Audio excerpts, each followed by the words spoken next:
Have you ever searched for a love that never fails?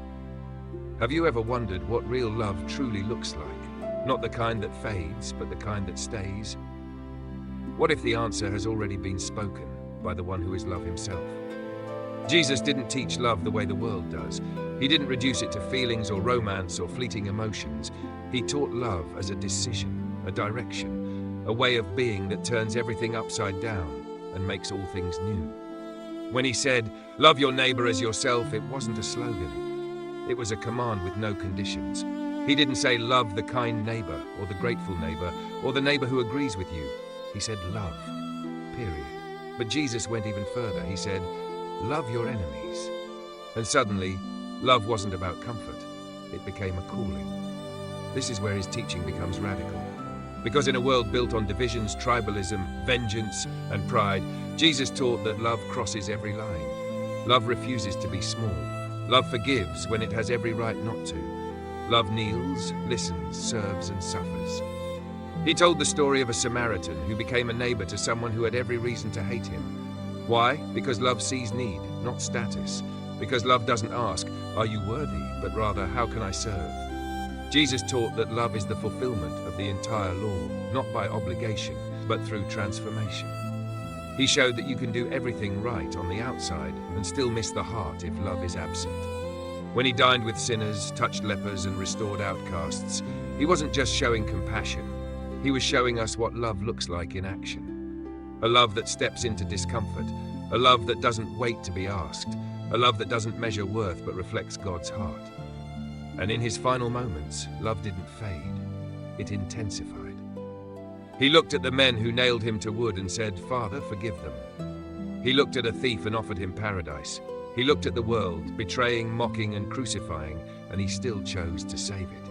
That's the love he taught, that's the love he lived, and that's the love he gives. The love of Jesus is not a concept. It's not a quote to put on a wall. It's a force that moves through human hearts and transforms the way we live, speak, and see. So when Jesus says, "Follow me," he's not just inviting us into belief, he's inviting us into love. A love that holds when others let go. A love that restores what's been broken. A love that breaks cycles of fear, anger, and revenge. A love that sets people free. If you've ever longed for more, for something deeper, for something unshakable, listen again to what Jesus taught about love. Because in his words, you won't just find answers, you'll find home. He never taught love from a throne, he taught it with a towel. On his knees, washing dusty feet that would soon flee in fear. That's where his teaching lives, not in lofty ideas, but in low places. In the places no one wants to go. In the moments when love is least expected and most needed. He told his followers, "By this everyone will know that you are my disciples if you love one another. Not by status, not by sermons, not by knowledge, but by love. And not just convenient love, but committed love." When someone falls short, love doesn't cancel, it covers. When someone wounds you, love doesn't retreat, it reaches. When the world grows cold, love burns brighter. Jesus taught that love is not just what we feel, it's what we do. It's giving your cloak when someone takes your coat. It's walking an extra mile when you've already been stretched. It's lending without expecting back. It's turning the other cheek, not because you're weak, but because you're strong enough to break the cycle. He said, "If you love those who love you, what reward will you get?" Anyone can do that. Even the most broken systems know how to love their own. But to love the unlovable, that's divine. And that's the heart of his message. Love that doesn't look for a mirror, but looks for a need. He told stories of lost sheep, lost sons, and broken hearts. In every one, love pursued, love waited.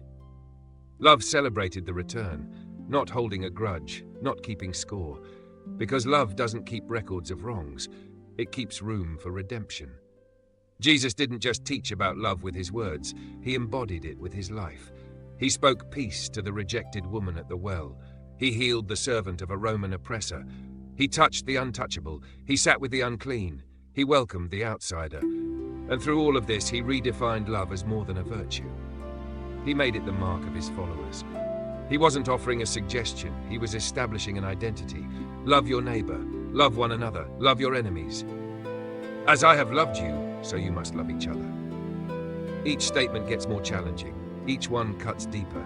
Because love in the way of Jesus is always costly. But here's the miracle.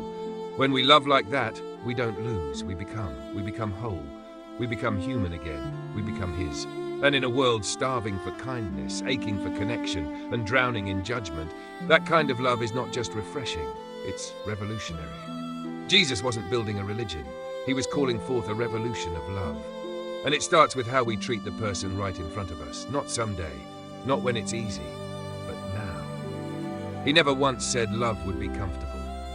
He never promised it would feel fair. But He did promise that love would be the way.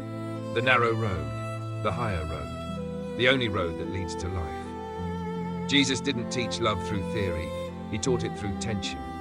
Through stories that disrupted, commands that challenged, and actions that flipped every cultural norm on its head. When others clung to pride, He knelt.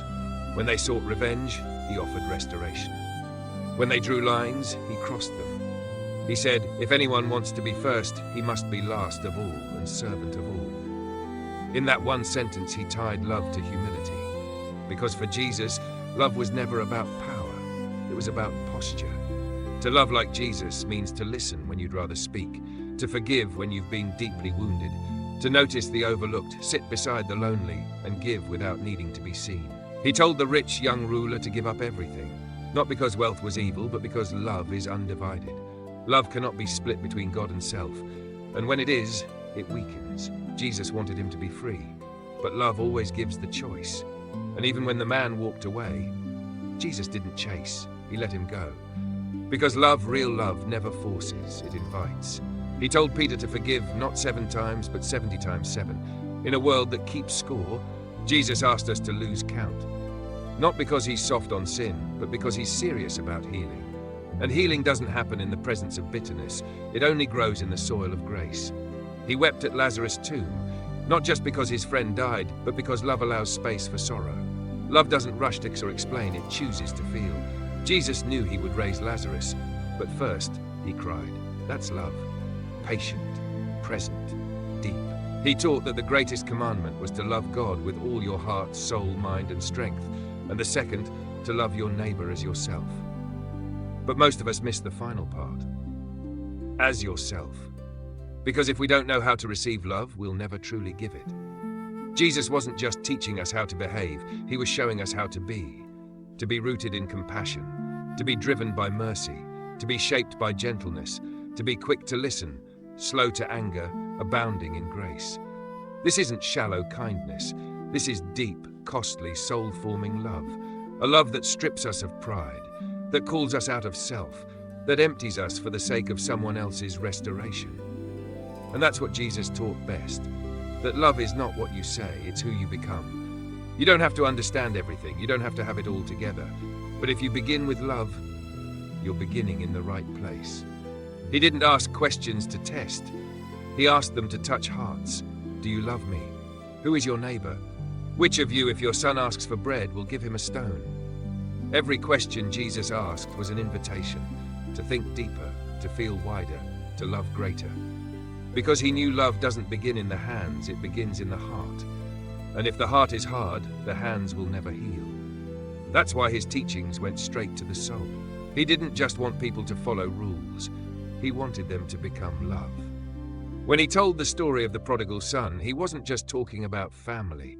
He was unveiling the heart of God, a father who runs, who wraps arms around the filthy, who throws a party not because the son earned it, but because love doesn't wait for performance.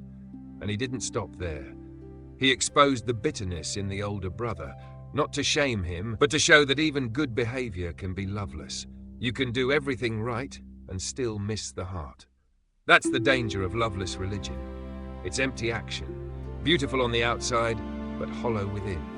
Jesus said to the Pharisees, "You clean the outside of the cup, but inside you are full of greed and self-indulgence." His point? Love starts inside, always. And when it does, it shows up in the ordinary. In how you speak to the barista, in how you handle conflict, in how you respond when your pride is bruised, in how you treat the people who can't give anything back. Because love doesn't need a stage, it only needs sincerity. Jesus wasn't looking for applause, He was looking for hearts, for people who would carry His love into the corners of the world, unseen, unthanked, unwavering. He said, when you give to the needy, don't let your left hand know what your right hand is doing. Because real love doesn't announce itself. It acts quietly, consistently, with joy. And here's the mystery. The more you love like him, the more you become like him. Love transforms you, not just those around you. It softens what was guarded. It slows what was hurried. It lifts what was burdened. It breaks down what was built up in fear. Jesus never taught love to impress. He taught it to ignite, to stir something so deep within that we couldn't help but live differently. Not just believe differently, because faith without love is just noise. He said, if you love me, keep my commands. And what was his command? Love one another as I have loved you. He gave no loopholes, no exceptions. Just a model as I have loved you, and that's what changes everything. Not guilt, not fear, not religious effort, but love. Real, relentless, restoring. The kind of love he poured into every teaching. The kind that's still waiting for you to receive and give away. He never measured love by words alone. He measured it by what you're willing to lay down. That's why he said, greater love has no one than this, to lay down one's life for one's friends. And then he did exactly that. He didn't just talk about sacrifice, he became it. He didn't just tell us to serve, he took the lowest place at the table. He didn't just say forgive, he hung on a cross bleeding and said, Father, forgive them. That's what Jesus taught us about love. That it's more than a feeling, it's a choice, a commitment, a cross you carry when comfort calls you to quit. In his final hours, he didn't teach a sermon, he gave a command. As I have loved you, so you must love one another. Not kind of, not when it's easy, not if they deserve it, just love. He knew what that command would cost. He knew it would break us open and build us back better. He knew it would stretch us beyond what feels natural, because real love always reaches farther than fear. And when it's hard, when someone hurts you, forgets you, wrongs you, he doesn't say, do it alone. He says, abide in me. That's where this love comes from. Not from your strength, from his. Because your love will run dry, his won't. And maybe the most powerful thing about the love Jesus taught is this: you don't have to wait until you're healed to give it. You don't have to have all the answers. You just have to be willing. Love isn't a perfect performance. It's a posture. One that says, I'll show up. I'll listen. I'll forgive again. I'll choose grace even when it hurts. This kind of love doesn't just change relationships. It changes identity. You begin to see yourself as more than your past, more than your pain, more than your patterns. You begin to believe you were made for something more. Because Jesus didn't come just to teach about love. He came to invite you into it, to make it your new nature. So now every act of patience, every step towards someone you'd rather avoid, every quiet moment when you could have chosen bitterness and didn't, it all becomes worship. It all becomes testimony. It all becomes part of his love still moving through the world, through you. He never walked away from the hurting, he walked toward them. And that, more than anything, shows us what love truly means. Because Jesus didn't teach love from a distance, he taught it by getting close. Close enough to see the tears, close enough to touch the wounds, close enough to carry the cross. And now he calls us to do the same, not just to feel something, but to become something, to become love. He said, be merciful, just as your Father is merciful. He said, do to others as you would have them do to you. He said, let your light shine before others. But the light he spoke of wasn't a spotlight. It was love in action. Quiet, steady, unshakable. You don't need a title to live like this. You don't need a platform. You just need a heart willing to say yes. Yes to patience. Yes to kindness. Yes to grace when it would be easier to walk away. The love Jesus taught isn't loud. It's deep. It doesn't demand attention. It makes space. It doesn't seek power.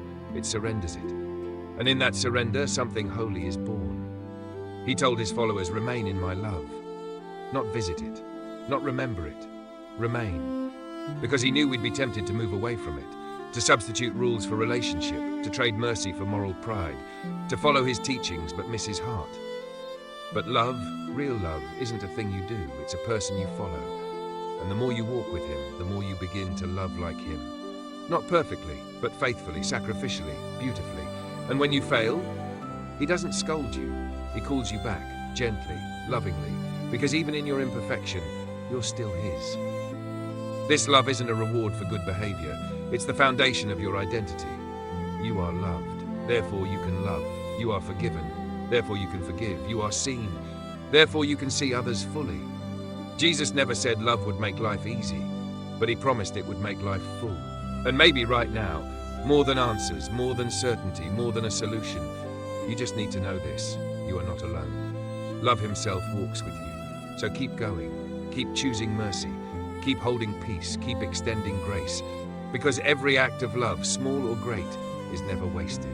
It's how heaven touches earth, it's how the world sees Jesus, and it's how your heart becomes whole. Let his words live inside you. Let his love be the lens you look through. Let your life echo the one who taught us what love really means. And if this journey has stirred something in your heart, don't stop here. Subscribe to Holy Path Insight and continue walking with us through the words of Jesus. Words that don't just speak, they awaken, they soften, they transform. One truth at a time, one heart at a time, one act of love at a time.